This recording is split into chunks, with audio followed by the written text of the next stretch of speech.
The following program has been arranged by the Division of Game and Fish. Here is the story of the Bluegrass State's great outdoors. This is Kentucky Afield. Kentucky Afield. Welcome to Kentucky Afield. Kentucky Afield. More than 50 years. And still fit as a fiddle. This is Kentucky Afield Radio. This is Ron Rohde, Kentucky Afield's first host back in 1953. Now, I'm proud to present Charlie Baglin. There are rainbows shining on this radio show. Rainbow trout. This is the weather trout like. It's cooling down. Water temps have a chill to them. We go inside outdoors to talk trout and Kentucky's seasonal catch and release trout streams. Experts are standing by, fly rods in hand. And a little later, a story from USA Today about the secret life of house cats and their effect on wildlife. All coming up on Kentucky Afield Radio. The following is a dramatization. You know, darling, some things do serve a dual purpose. You mean like your cat? That doubles as a nifty French fry holder as you drive down the road? Pretty much, sort of, yeah. But there's more, obviously. I was going to point out that new nature license plate is more than just bling for your car. Oh, you mean that the money they raise protects forests and natural areas? You knew that? Well, I know Kentucky Nature Plates have helped protect 75,000 acres of wilderness. While she reads that list, Kentucky Nature Plates say nature's finest on them, and they feature the bobcat, cardinal, and that pretty orange butterfly. Wildflowers.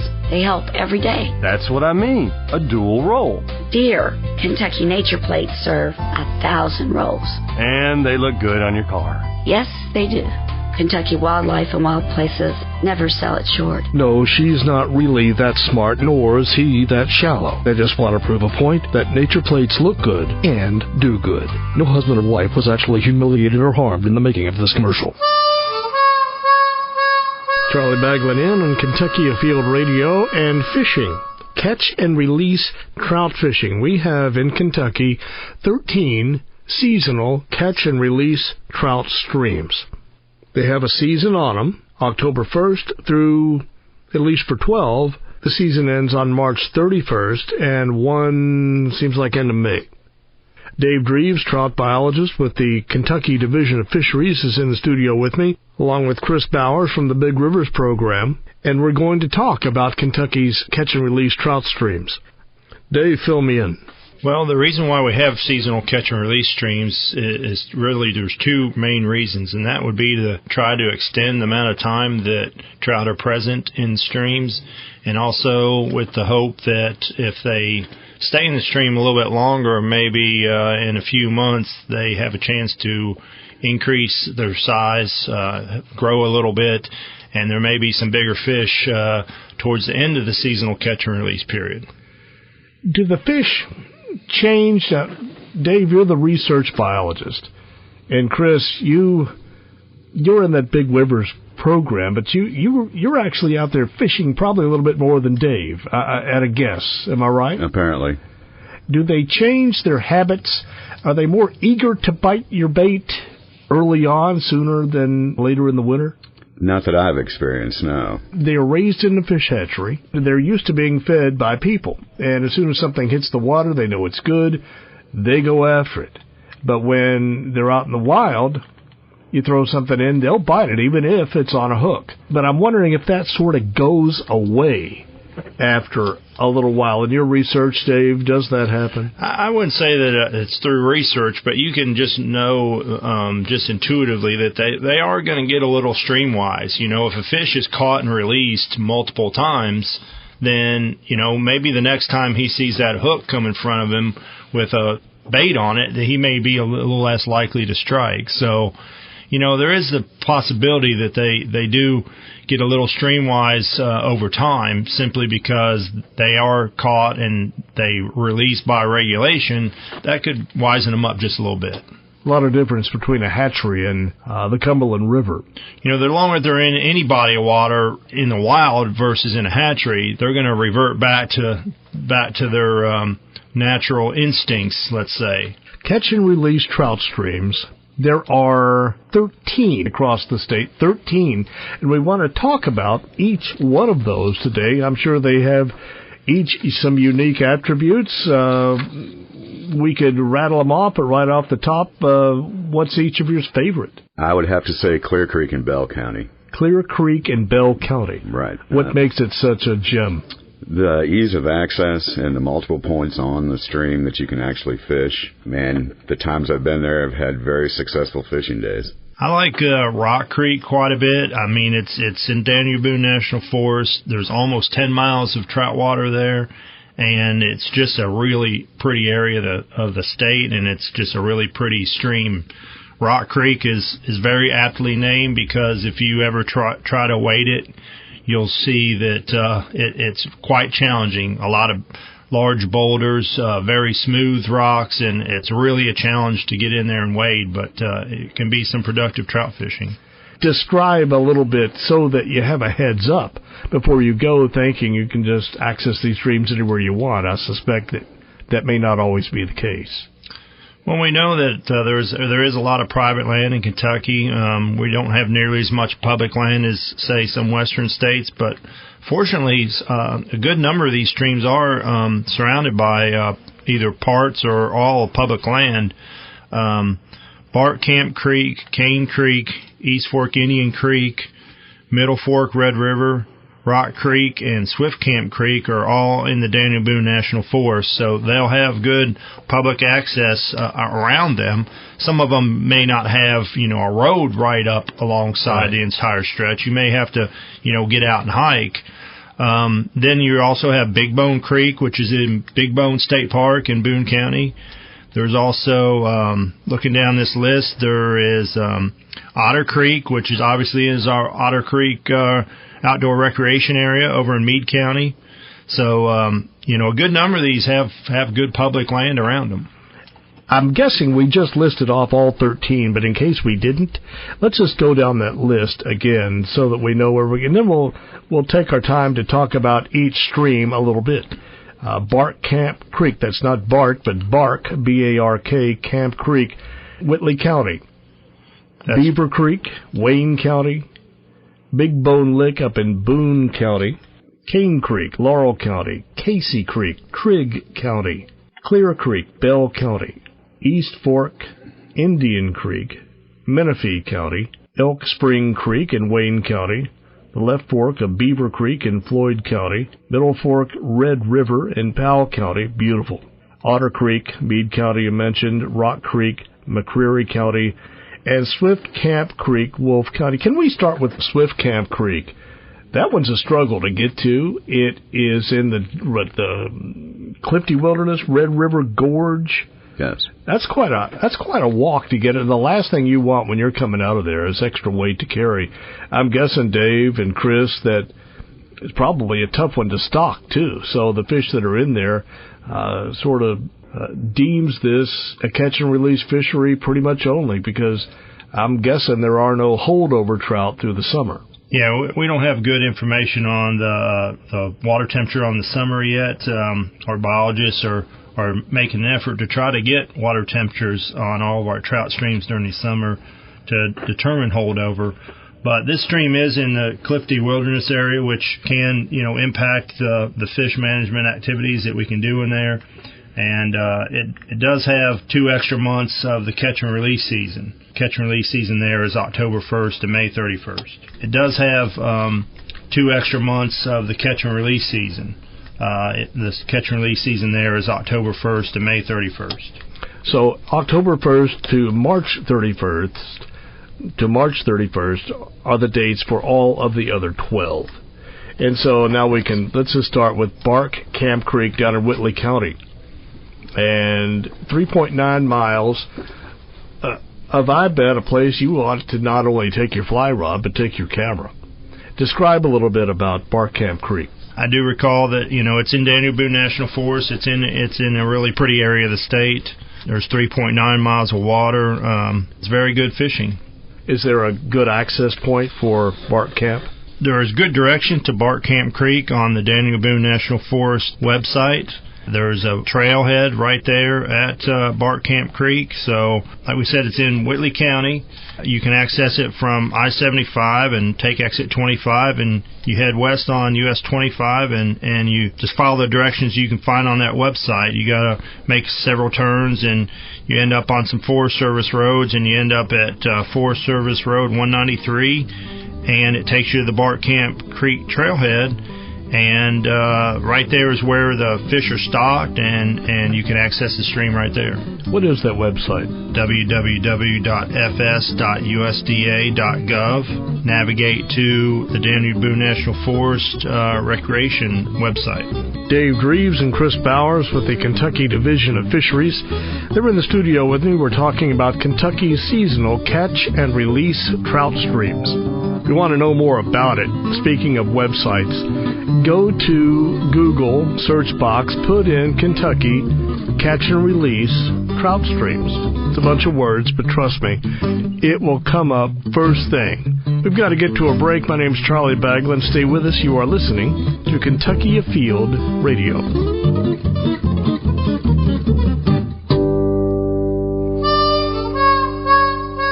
Kentucky Afield Radio is Charlie Baglin in with Chris Bowers and Dave Dreves, trout experts in the state of Kentucky. We're talking about our seasonal catch and release trout streams, and stream number 2, Beaver Creek in Wayne County. Have you done any research there? Yeah, Beaver Creek we have 2.8 miles of trout water on Beaver Creek in Wayne County. It can be accessed off Highway 200 southwest of Monticello. What I have here that I got from our website, Highway 90 bridge upstream to Highway 200 bridge. So if those are landmarks that ring bells, then in Wayne County, Highway 90 bridge going upstream to Highway 200 to that bridge, and that's where you'll find the catch and release trout water. I'm just going to guess then, if you are outside either of those bridges and there's a trout there, can you catch it and keep it? Yes, those boundaries are the boundaries of the seasonal catch and release area. So if you do happen to catch a trout outside those boundaries, then you would be under statewide regs year-round.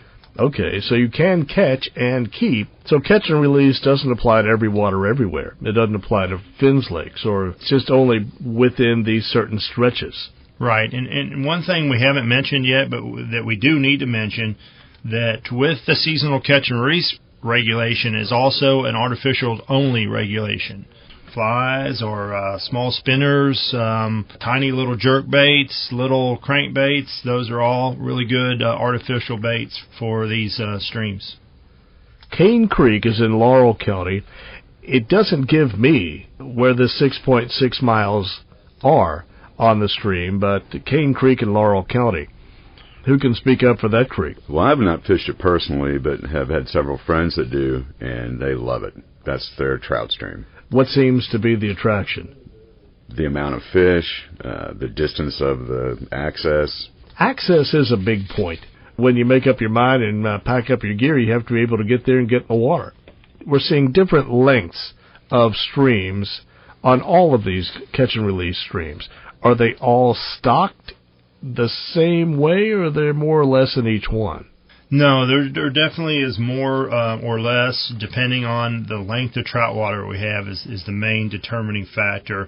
And also, it also is based somewhat on how much our perceived usage of the stream is. If a stream gets a lot of angler usage, then we're probably going to try to stock a little more fish than if it's one that's remote and it doesn't get as nearly as much pressure, then, of course, we're going to stock a little less. Casey Creek is in Trigg County. And Trigg County, I'm thinking about that. Western Kentucky, trout we know need cold water, but at least cool water. And I'm thinking the mountain streams may be more trout habitat than what you may find, dare I say, in the mountains of Trigg County, because I don't know of a one. But fill me in, because that's a learning point for me, that a trout stream is there and that it's the right temperature. Well, Casey Creek is a cold water spring-fed creek, so middle of summer, the water temperature there is high 60s. Trout love that.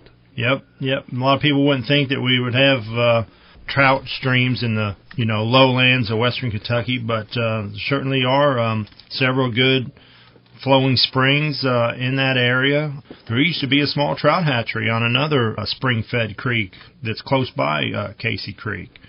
There's all kinds of spring-fed streams in and around Bowling Green, the Mammoth Cave area. None of those streams are seasonal catch and release streams, but quite a few good spring-fed streams in that area as well. Do you have on your list, Dave, where the trout stream, the catch and release section of the stream is in Trigg County? It's probably just saying all of Casey Creek.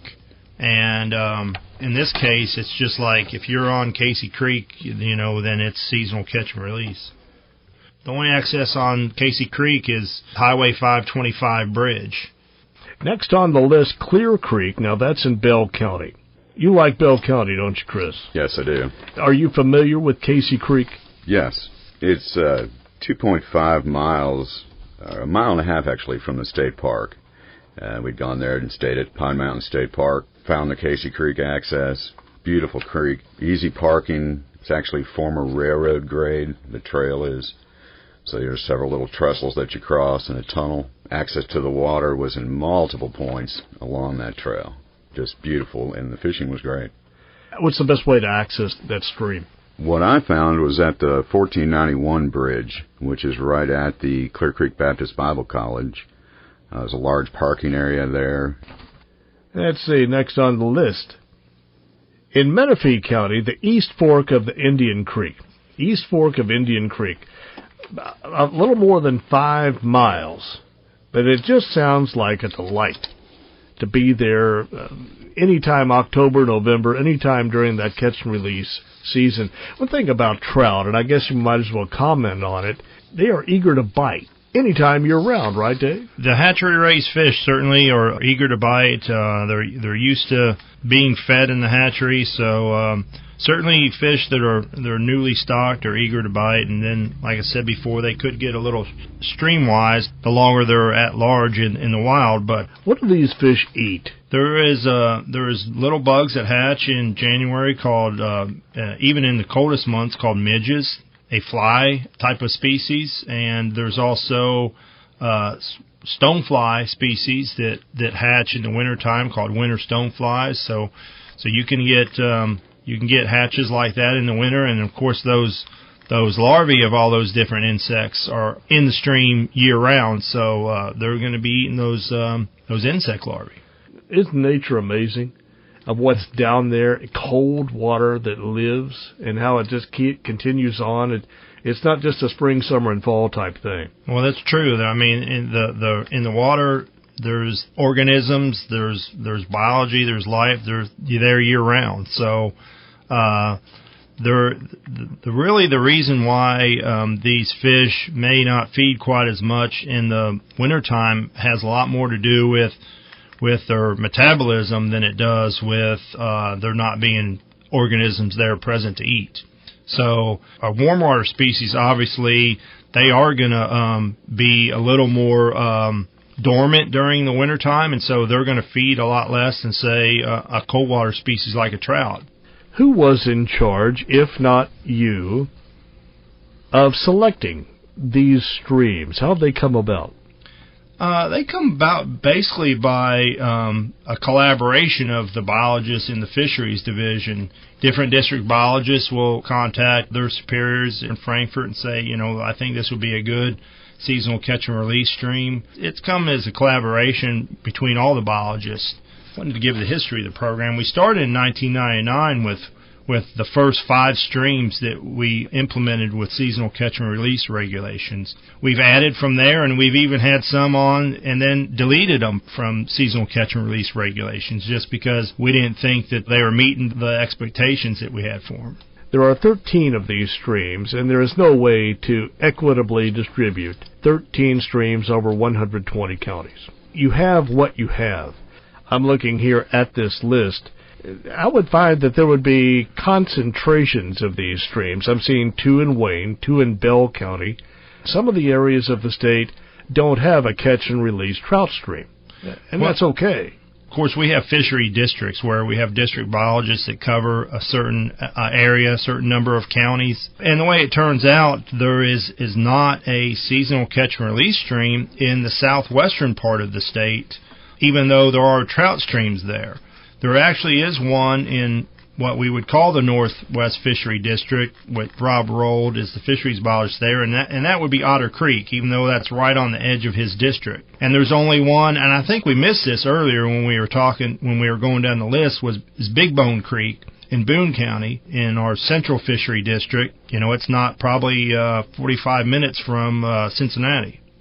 The biggest concentration in terms of our fishery district would be John Williams' district in the southeast. He covers those Bell County, Whitley County, McCreary County, Wayne County. So he has the most streams. I think he has 5 on our list. There are trout, though, because I know there are Finn's Lakes, which are the fishing in the neighborhoods lakes, that are stocked with trout. And I trust that even if there isn't a catch and release stream near you, there's likely a Finn's Lake near you, and there are trout in that. Is that true? Oh yeah, we've made a concerted effort to have Finn's Lakes in all areas of the state, and I mean that's the goal is fishing close to home, and so those Finn's Lakes are scattered all over the state, and you can see them listed in your Kentucky Fishing Boating Guide. And there are several other trout streams that do not have a catch and release period, where you can either catch and release or keep your catch, that are also scattered around the state.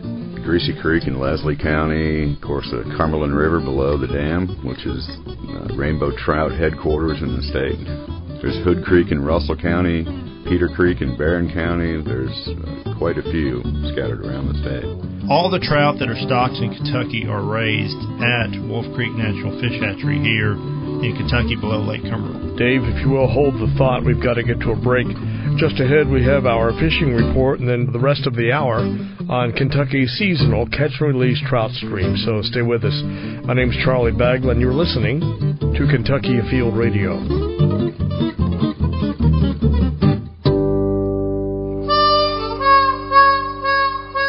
Charlie Bagwell in on Kentucky Afield Radio, and this is my big weekend. January 18th, 2014 weekend. I, for the first time in my life at age 53, am getting married. Gives truth to the rumor, good things come to those who wait.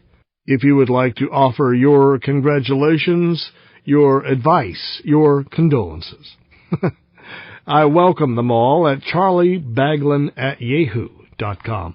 Time now for our fishing report. Hi, everybody. This is Fred House with the Northeast Fishing Report. Cold weather has kind of shut fishing down here in the Northeast for the time being. But if you do have a desire to get out and wet, or I should say ice up a line, try hitting Greenbow and Mill Creek Lakes for rainbow trout. As many of you know, there is a major fish habitat project planned for the summer of 2014 on Cave Run Lake. We are trying to involve as many users of the lake as possible and welcome any comments from all anglers on habitat design, areas to place habitat, to ideas for creative, environmentally sound materials which we might be able to use. We are very open to your ideas here.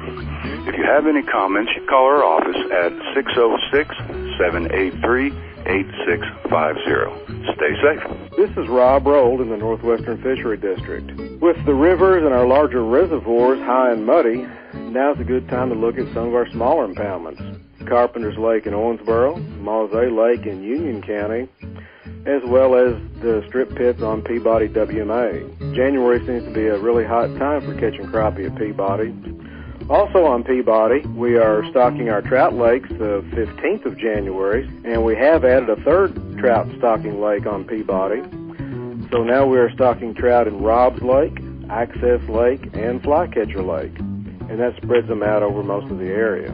That's an update on the fishing opportunities in the Northwestern District. Remember, it's especially important to wear life jackets when you're on or near the water this time of weather. Hypothermia sets in very quickly, so be safe when you're on the water. This is Jeff Crosby with the Central District Fishing Report. Fishing across the district is slow.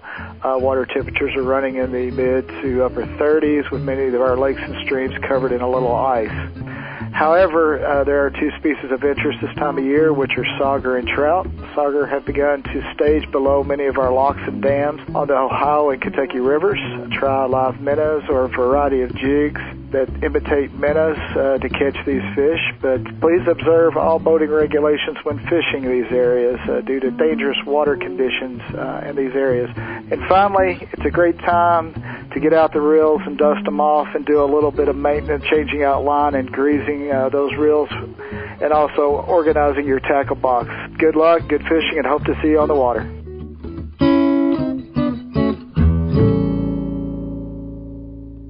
Kentucky Afield Radio, Charlie Baglin in. Hot coffee, check. Waiters, check. Dry change of clothes, check. More on Kentucky's seasonal catch and release trout streams, check. After the break. Ice cream শেষ হয়ে গেল, বাচ্চারা আনন্দ তো মজার দিন ছিল। ও কোথায়? না, এ হতে পারে না, না না, এই আমি বিশ্বাস করতে পারি না, এ হতে পারে না, না না না। In other words, don't text and drive. Brought to you by the Kentucky Office of Highway Safety.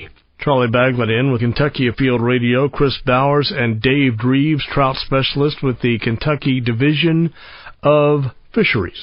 This is our long segment, gents. We'll try to cover a lot of these streams. East Fork Indian Creek, 5.3-mile stretch of trout stream in Menifee County. You take U.S. Forest Service Road 1067 off of Route 77. Route 77 crosses the Red River right there, and at that bridge, or just past that bridge, is Forest Service Road 1067. And so you're going to travel 5 to 7 miles, some distance on that road, and you'll see a U.S. Forest Service sign there at that junction. Which part of that stream is the designated catch and release portion? Once you travel on that gravel road, the first bridge crossing that you come to will cross over East Fork Indian, and the delayed harvest section starts there at that bridge and goes upstream from that point. I'm going to suggest that most fishing, 99% of fishing, is catch and release, even though you have the option of keeping it if it's legal size, but most people don't. Any idea? Do you have a clue of what percentage of the fish that you catch, either one of you, that you actually keep? Oh, I know mine's pretty small because I'm mainly just a bass fisherman, and I generally just prefer to catch and release, and so mine's near 100%. What do you think, Chris? I generally keep the trout I catch. Unfortunately, it seems that most of the fish I catch are outside the regulation size limits, so I can't keep them. However, if they are in regulation, I do keep them. Elk Spring Creek. Now, again, we're back in Wayne County. Not a long stretch of water there. It's 2.8 miles. Talk about Elk Spring Creek. Access is via Frisbee Street in downtown Monticello. I would think it'd be pretty easy to find. This is one I haven't been to, but yeah, it should be pretty easy to find. I'm wondering if some of these you can just ask your iPhone or your Droid, hey, take me to Highway 190 Bridge, and it'll take you right there. It's kind of built in. Working our way down the list, we're leaving Frisbee Street in Monticello, and Left Fork of Beaver Creek. That's in Floyd County. Now, that's from Highway 122 Bridge, and from there you go upstream 3.6 miles.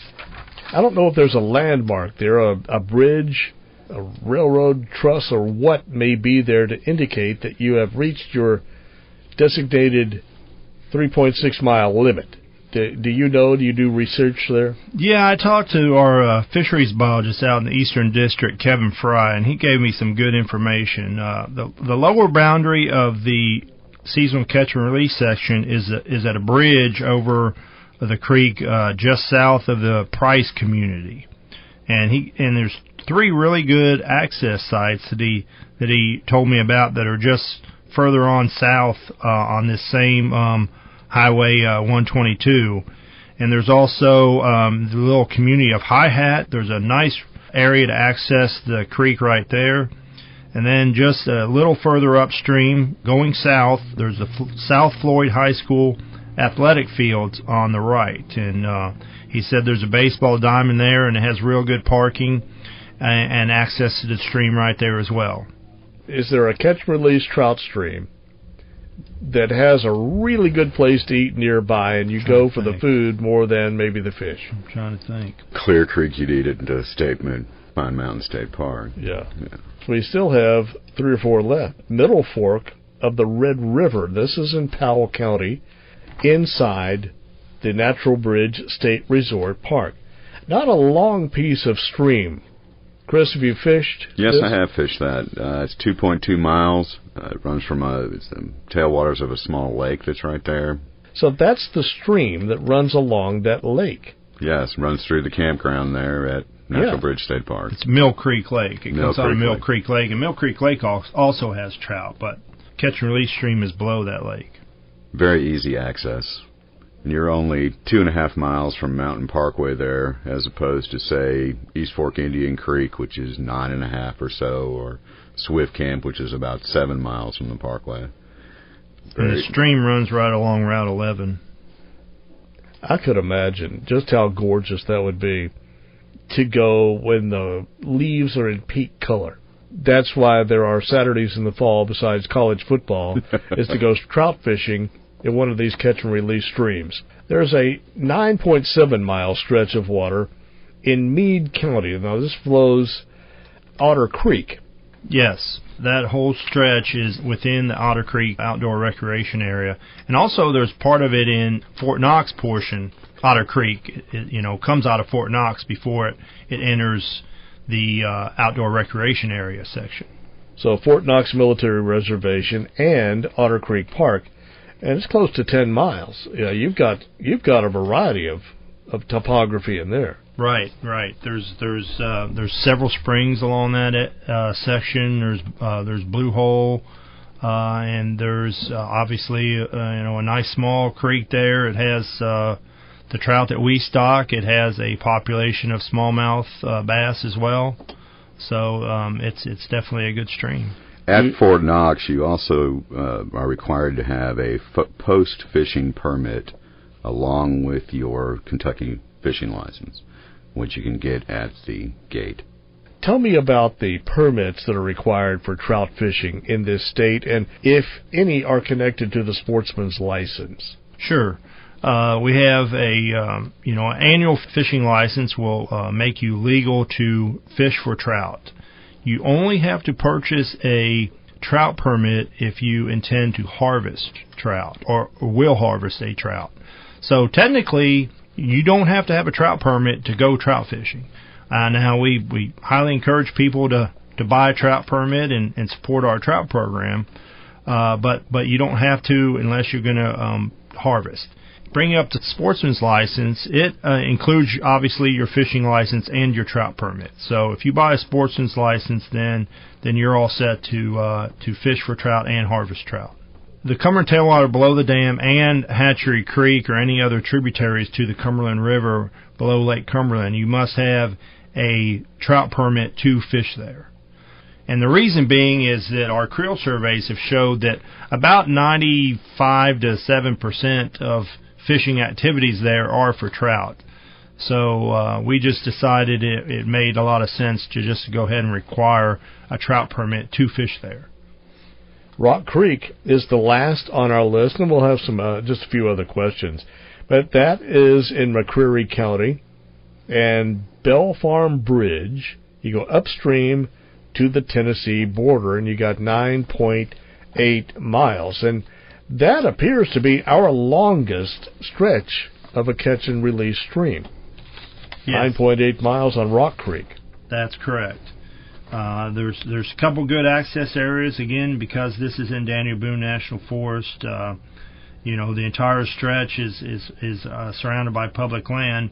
But there's a Hemlock Grove picnic area and there's also a Great Meadow Campground, and both of those you can access on Forest Service roads, and they're right adjacent to Rock Creek. Big Bone Creek, we have 2.1 miles of stream that are in the seasonal catch and release program, and this has ready access as well because it is in Big Bone Lick State Park is the proper name for that. You're right, we did skip Big Bone, and I didn't mean to do that. That's up in northern Kentucky, 2.1 miles inside the state park. So if you're inside the state park on that stream, it is catch and release. During the seasonal catch and release period. Stocking of these streams, is that done once in September or October, or is that done throughout the catch and release season? We try to stock all the seasonal catch and release streams in late September, early October. But these streams have a myriad of different months that they get stocked, and it's just stream dependent. So all those months they get stocked you can find in your fishing and boating guide in the trout water section.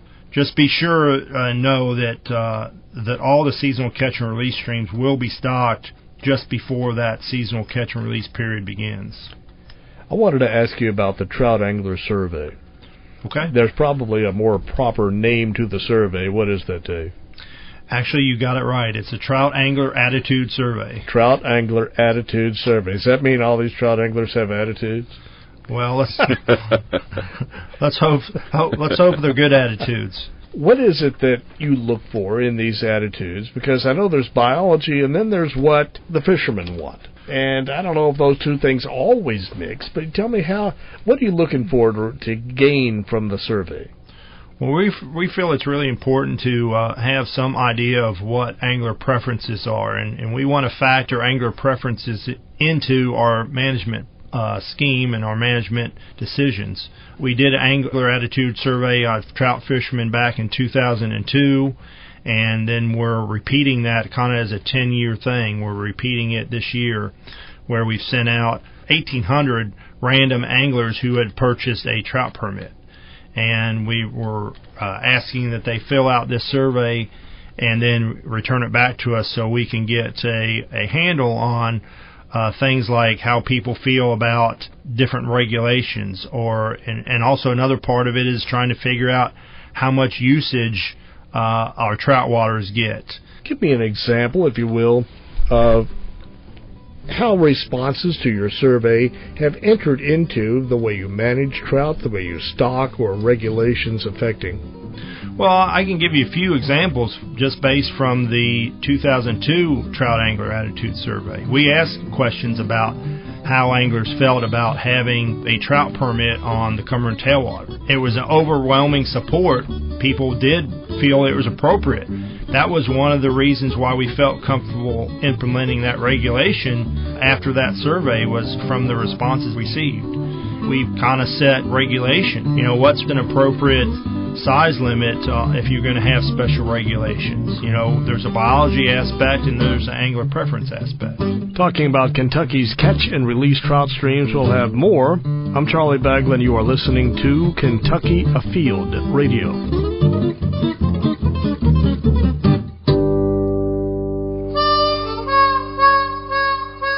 Baglin back on Kentucky Afield Radio. We are in our last few minutes talking about the seasonal catch and release trout streams.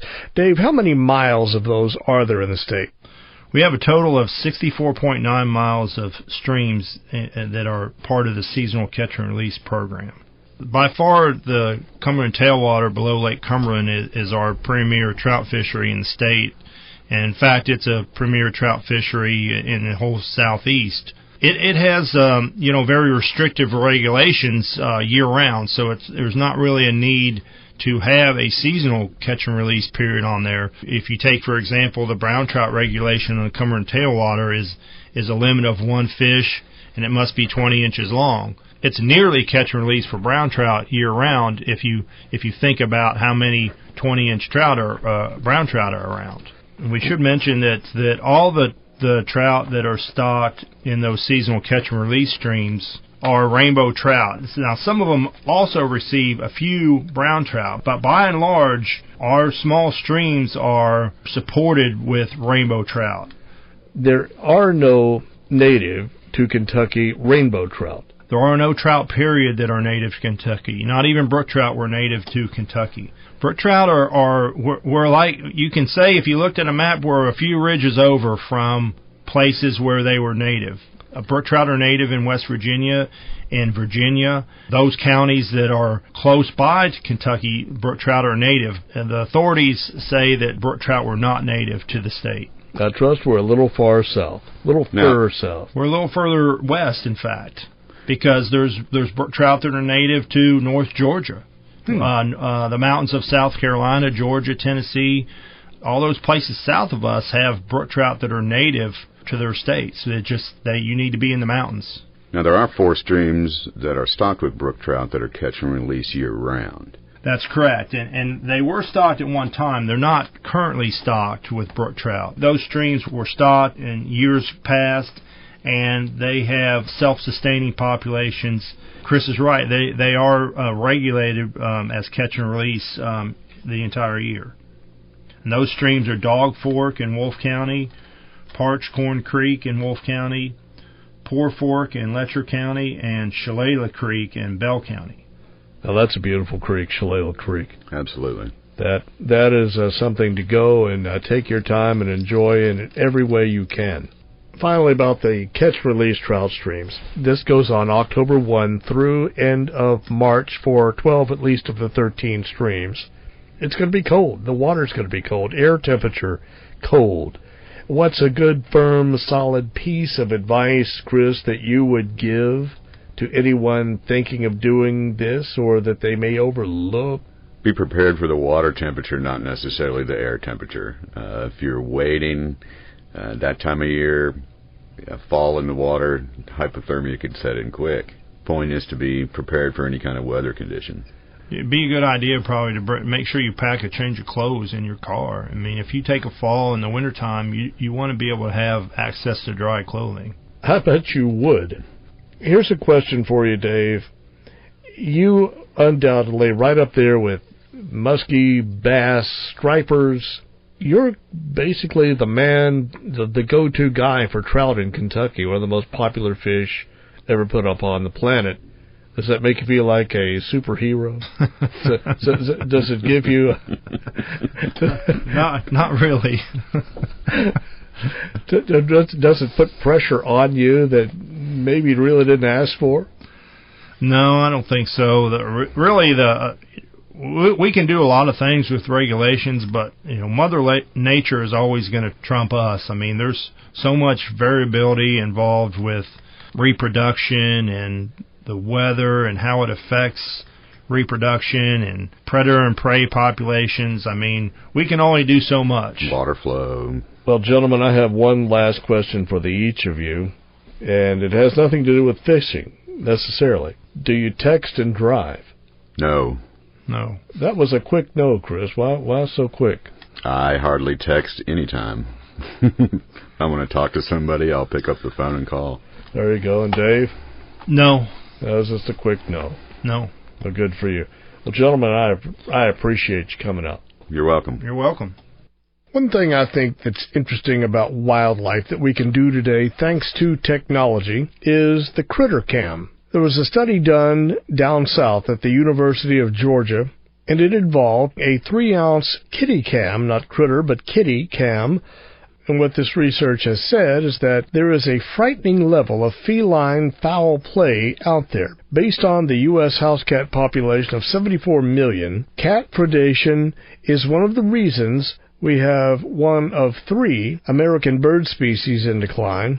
House cats brought home under just 1/4 of what they actually killed, ate 30% of what they killed, and then left 49% of what they killed to just lay there and rot.